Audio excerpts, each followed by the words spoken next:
everyone. Welcome to the Truth Be Told Minuteman Report, coming to you live from an undisclosed location somewhere in North America.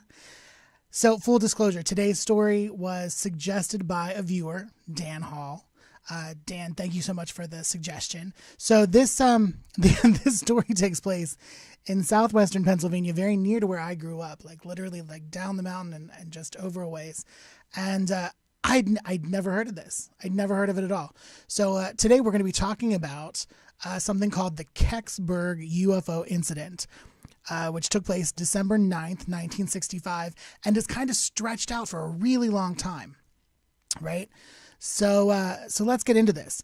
On the evening of December 9th, 1965, a large, brilliant fireball was seen in at least 6 U.S. states and in Ontario, Canada.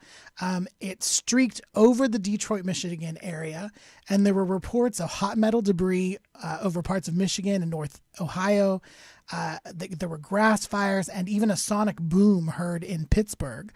And all of this was attributed to this fireball.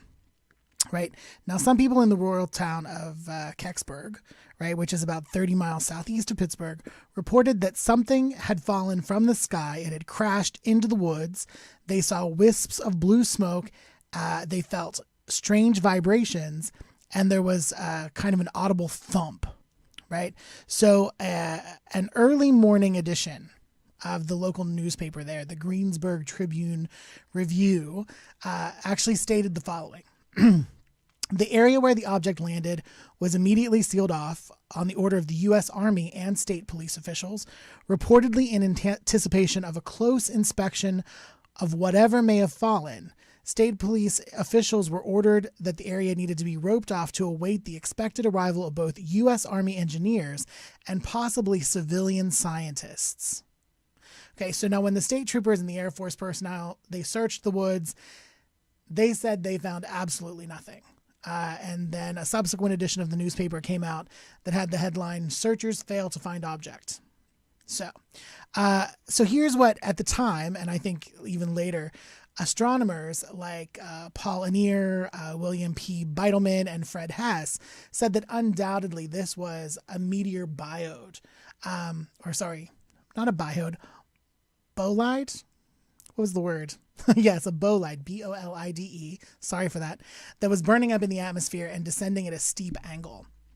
And authorities discounted proposed explanations such as a plane crash or an errant missile test, or even a re-entering satellite, and generally just assumed that it was a meteor. Even a spokesman for the Department of Defense in Washington first said that reports indicated that the fireball was a natural phenomenon. Fine. Okay, cool. So the people in this small town in Kecksburg, they saw something, they heard something, they experienced something, and the government shows up and tells them, you didn't hear anything, you didn't experience anything, there's nothing to be found. Fine. However, right? Because there's always a however in these cases, right? So however, in December of 2005, right, just before the 40th anniversary of the Kecksburg incident, NASA, right? NASA, the rocket people, outer space people, released a statement reporting that experts had in fact examined metallic fragments that were found in the area and determined that they were from a Russian satellite that re-entered the atmosphere and broke up. But the records of their findings were lost in the 1990s. Okay, now NASA's a giant organization, and you'd think that if anyone was going to have a high-tech and kind of like, loss-proof filing system, it would be the people at NASA. Not the case. So Leslie Keene, described as an investigative reporter backed by the Sci-Fi Channel, reportedly sued NASA under the Freedom of Information Act for the lost NASA records. Okay, and on October 26, 2007, NASA agreed to search for the records.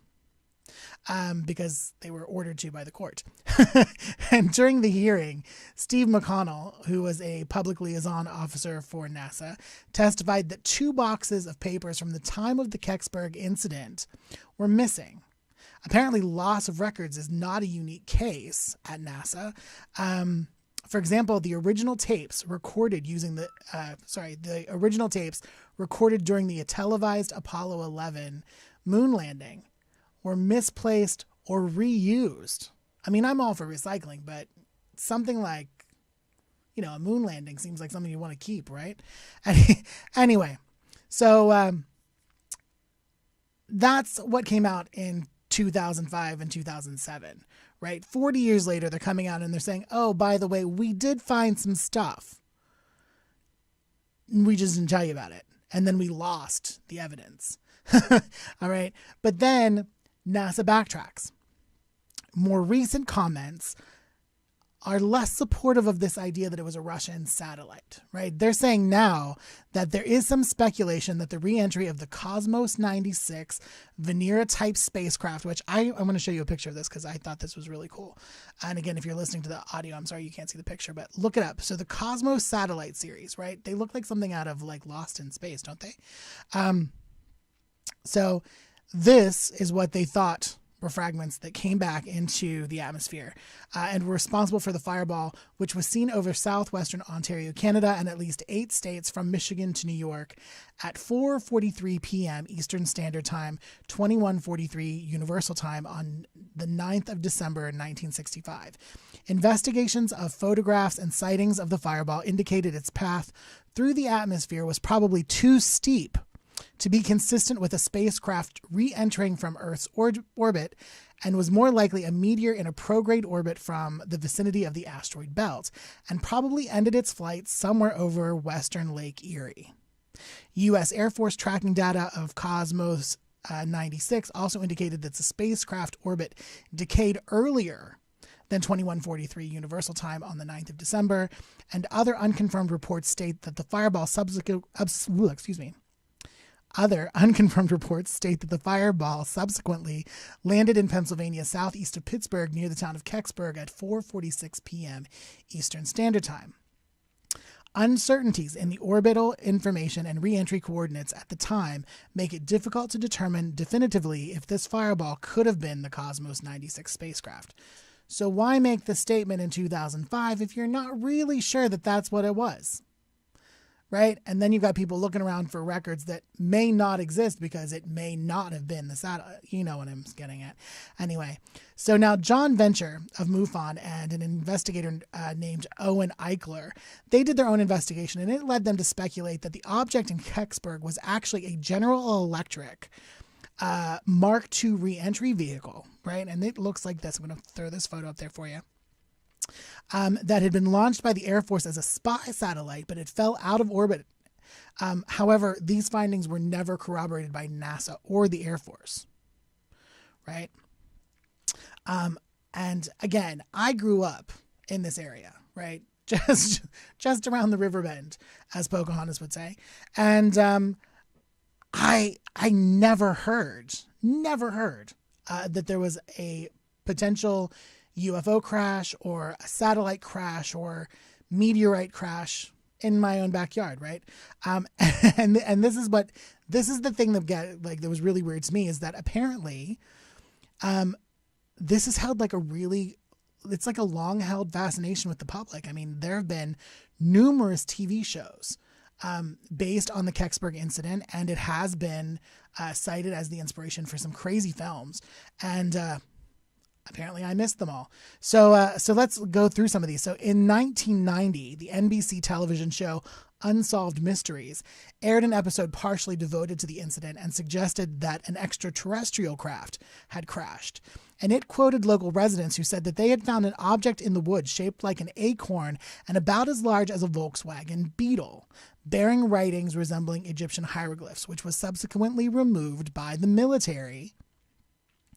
And when the show was there and they were filming, they actually created a styrofoam prop of this alien acorn, which is still on display in Kecksburg. And the next time I'm home, the next time I go to visit my mother, I'm going to Kecksburg. I'm going to visit. I want to see this acorn. But I've popped a picture of that up on the screen as well. So there's a reenactment photo with the military trucks, and then there's the acorn on display, which I believe someone said that it's sitting outside the volunteer fire department. So we'll like I said, I'm definitely going to check it out. I want to see what it is. And then in 2003, the Sci-Fi Channel aired a 2-hour documentary, The New Roswell, Kecksburg Exposed, hosted by Bryant Gumbel. And while a 2008 episode of the Discovery Channel series, Nazi UFO Conspiracy, suggested that the incident was the recovery of an alleged Nazi UFO called the Die Glock, or the bell, also known as the Nazi bell. And I've got a photo of that here too. Now, this was a concept weapon or craft. And they did build these giant concrete rings that were supposed to be kind of the launch portals or the launch pads. So that's on the screen as well for you to have a look at. And then in 2011, the History Channel's Ancient Aliens mirrored those suggestions and alleging that the Nazi secret weapon Die Glock was recovered at Kecksburg and prompted a government conspiracy and cover-up. Right? So there's that. Giorgio Tsoukalos, I think that's how you pronounce his name, from the History Channel, in search of aliens, visited the supposed crash site in 2014, and he was kind of taken on a tour and led around by UFO researcher Stan Gordon. And then on September 12th, 2019, so this is kind of recent. I mean, like, again, long-standing fascination with this stuff. On September 12th, 2019, producer-director Cody Knotts premiered his film Kecksburg, which is a dramatization of the story of the real life of John Murphy, a reporter for a local radio station, WHJB, who was among the first to arrive on the scene, and his journey to learn more about the mysterious object that crash-landed in the rural woods. And then additionally, filmmaker Andrew Patterson, said that the plot of his 2019 film, The Vast of Night, was partially based on the Kecksburg incident. So there you go. So what did crash in the woods in Kecksburg? Was it a UFO? Was it a downed satellite? Was it a meteor? No one knows. And no one's going to tell you the truth. That we know for sure. So this has been and before I go, thanks again, Dan Hall, for the suggestion. I really enjoyed learning about this. Can't believe that I lived there my entire life. I had no idea.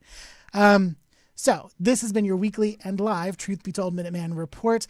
I am the Truth Be Told Minuteman, Robert Hensley. Thank you for joining me. Please be sure to like this episode, share it, and if you haven't already, subscribe to the channel. That way you know when we've got posted something new. And remember, there is new Truth Be Told content 3 times a week. Me on Mondays at 3, Bonnie Burkert with Truth Be Told Transformations at 3 p.m. on Wednesday, and of course the original Truth Be Told with Tony Sweet on Fridays at 3. And then we've got other content sprinkled in there here and there as well. So there's always something for you. And if you aren't watching us on YouTube, which I hope you are, be sure to find the audio on Apple Podcasts and all major podcast platforms. And until next time, have a good one.